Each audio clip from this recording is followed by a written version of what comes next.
در اسلام وادی هست، میگه در علم اخلاقیات وادی فرض، وادی هست وادی نفل. وادی فرض اینه به قریبی ماه شریف رمضان آمده است. وادی فرض منو نماز خفتن منازی میخونیم، وادی فرض اطاعت خدا و رسول در ایمان میبیاریم. این وادی های فرض هست. لیکن اکنون وادی نفل در میبیایی. حدیث گوهرباری قدسی رسول اکرم، حدیث قدسی خدا با رسولش گپ میزنه. بندم وقتی وادی نفل میبیا، وقتی روزه دوشنبه و پنجشنبه میگیره، کارای زیاتی در داخل شریعت میکنه، مثل نمازهای شب میخیزه میخونه، مثل نمازهای تهجد شب میخونه، روز تا روز تقرب به سوی من میبیا با نفل. من چشم میشم برای او که او با او چشم منو میبینم، من چشم میشم با او چشم میبینم، من دست میشم با او دست میقپم، من پا میشم با او پا میروم، من قلبش میشم با او قلب تمنا میکنم. وادی نفل وادی بوده که آدم به پررگی خدایی میشه. افسوس که ما وادی نفل دای برکت، وادی نفلیمون خیلی کمه، وادی نفلیمون خیلی کمه. خدا رحمت کنه. همون کلانای پیشتر 3 ماه روزه میگرفتن، رجب و شعبان و رمضان داشتن، هیچ نداشتن. همین دلایل میخوندن، 4 کتاب میخوندن، همین بزرگ سوره یاسین میخوندن، همین دیوانا نقض میشدن. باور کنید یارها خوش میشدن. صدها آدم شاهدی میته که به یک دلایل همین خیلی بیماری ها رو تبابت میکردن. عادی آدم ها بودن. گودی نفل الافهم. این الفت چیست؟ این سرجمی چیست؟ رحلت الشتاء و صیف. شما در حالت شتا، در حالت تابستان و زمستان وقتی می آمده این بازارها رو آباد میکرده، خدا در یک لحظه شما ده چخیل عزت ها میداد. همین مردمی که در همین سوره ذکر میشوه، این حال مردم آسیایی باور کنید. سیزان دو میبیان کار میکنن، 1 سالش جمع میکنن. این سیزان کار کنی ها دخترها رو شوهر دادن، بچه ها رو زن دادن، خونه حرم زیارت رفتن.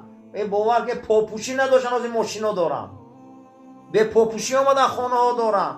چی خیلی شما میگه این الفت اطاعت نمیکنه؟ چیه یگانه را در پیش پس نمیشه؟ شما باور کنید مردمی که در همین سرزمین زندگی میکنند مثل مردم ما زندگی ندارن بسیارش. یعنی خدا الفت داده. فلیعبدوا رب هذا البیت.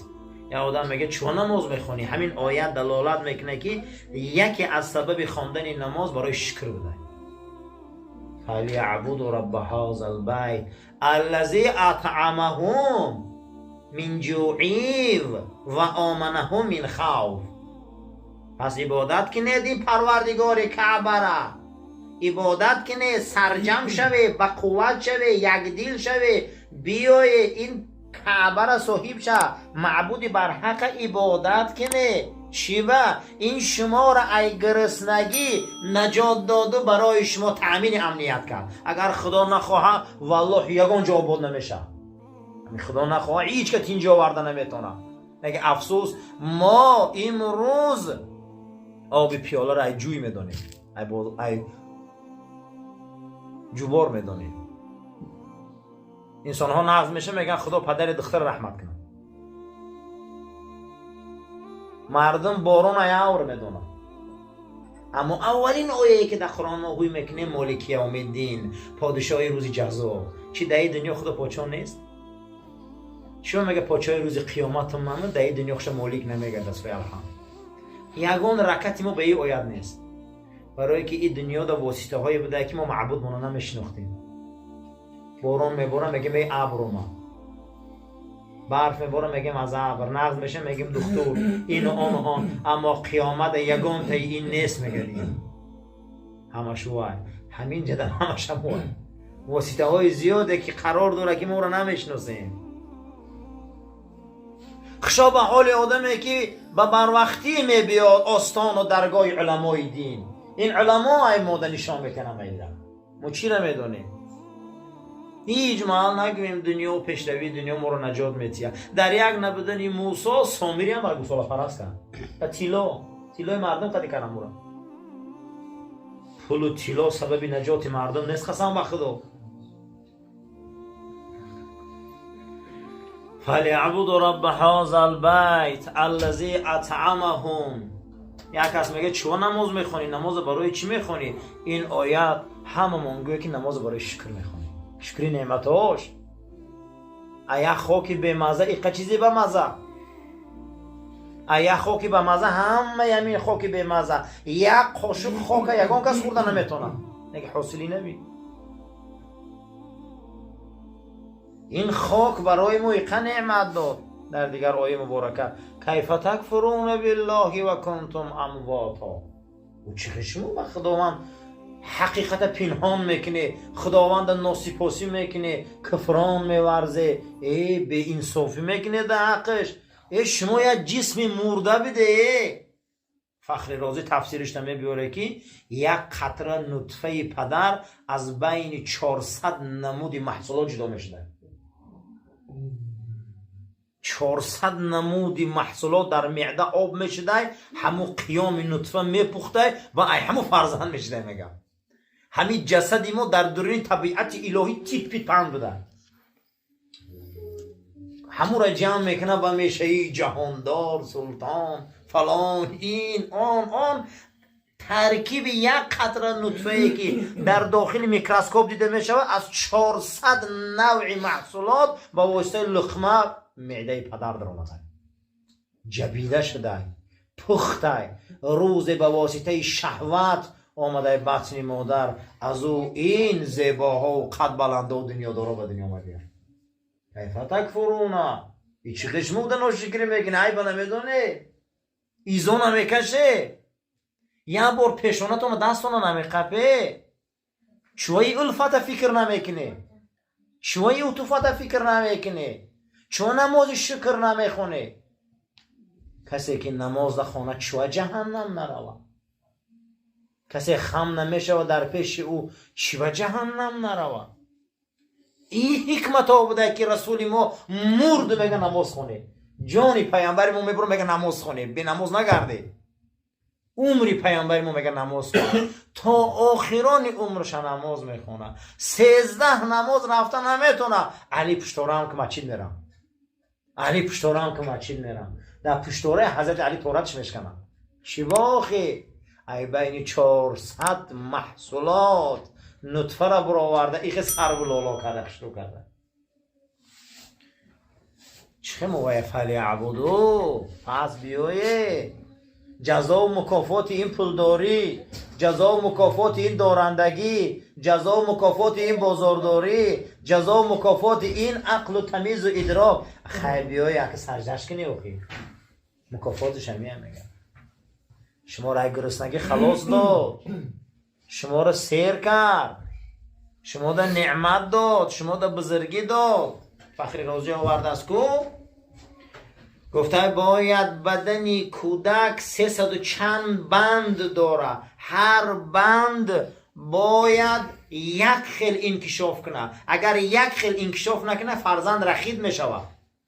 یک خیل انکشاف کنه. چیکار کنیم؟ گفته برای فرزند در 300 و چند بندش یک خیل انکشاف کردن ده 70 نمود پروتئین در کار بوده. 70 نمود پروتئین خداوند در یک قطره شیر مادر داده. برای همین میگه که کودک‌ها رو تا 2.5 سال 3 سال شیرته. 70 نمود پروتئین در کار، اگه یک قطره چکنی کودک خیلی کلان شوه. همون در 2 قطره شیر، در 2 قطره شیر 70 تا پروتئین بده. ممکن در درین کلمه الله اکبر چند تا پروتئینه؟ ممکن در درین بسم الله چند تا پروتئینه ما رو نمیدونیم. بچه هم نون تا به بسم الله نخه، تکبیر گو، سبحان الله گو، الحمدلله گو. یک قطره شیر ده 70 تا پروتئین. کودک میخوره دیگه مست میشه، کلان میشه. برای همین این خدای من جوعی و آمنه من خوف. شما را گشنگی و خلاص داد، شما را او سیر کرد، شما را او قناعت داد، شما را او بزرگی داد، شما را او عزت داد. هزار رحمت به او محمد عربی صلی الله علیه و سلم. مکتب آور ما حیوان صفت را آدم کرد، ما درنده های وحشی را آدم کرد، ما را انسان کرد، ما را تمدن آورد، ما را راه راست نشان داد و یک دین آورد که ما را آدم کرد، عزت کرد، عزت دادی دینش، او به عز عزیزین او به ظل ظلیلین. این دین آیین هست که اگر به این زندگی کنی عزت میابی، اگر به این زندگی نکنی خار میشیده. من جوعی و آمنه من خوف، ما را امنیت از خوف داد، ما را امنیت از وهم داد، ما را امنیت از چی داد؟ آرامی از تمام آفت و بلاها داد. همین بدن ما را فخری رازی در تفسیرش آورده که بدن انسان در 5 بال زمین جمیدنش تا خط نداشته مغزش. این نمیخه خواه داره بتای بودم 5 بال زمین نمیخه خواه نداره. همین 5 بله که خواه نداره در زمین همین دنیا سوزه با طور خودش بود دنیا سوزه یا دنیاوی. 5 بال زمین زمین جموزی ما تو خط کردن نمیتونیم، همون داد میگیم. انا همین ایلیک خام، انا همین ایلیک سبوک، انا همین قلبای وهم زده را نیروی ایمانی باوری با او قوی میکنه. چی سبب میشه که صحابه را میدان میبیاره؟ چی سبب میشه که صحابه را میگیره میبیاره زمین عراق و زمین شام هوی میکنه؟ چی سبب میشه که او صحابه میبیا حضرت حضرت جابر ابن عبدالله انصاری میبیا در قطارکوهای هرات خواب میشوه؟ چی سبب میشوه که شاه زنده مسعود ابن عباس 16 سال داره آب پر میکنه و جسد مبارک رسول الله آب میریزه روزی مردش، جسد پیامبر میشوه میبیا در سمرقند ما اسلام میبیاره، در این هم غار میداره میره میگن شاه زنده. حتی علما میگن که بزن میبیوه.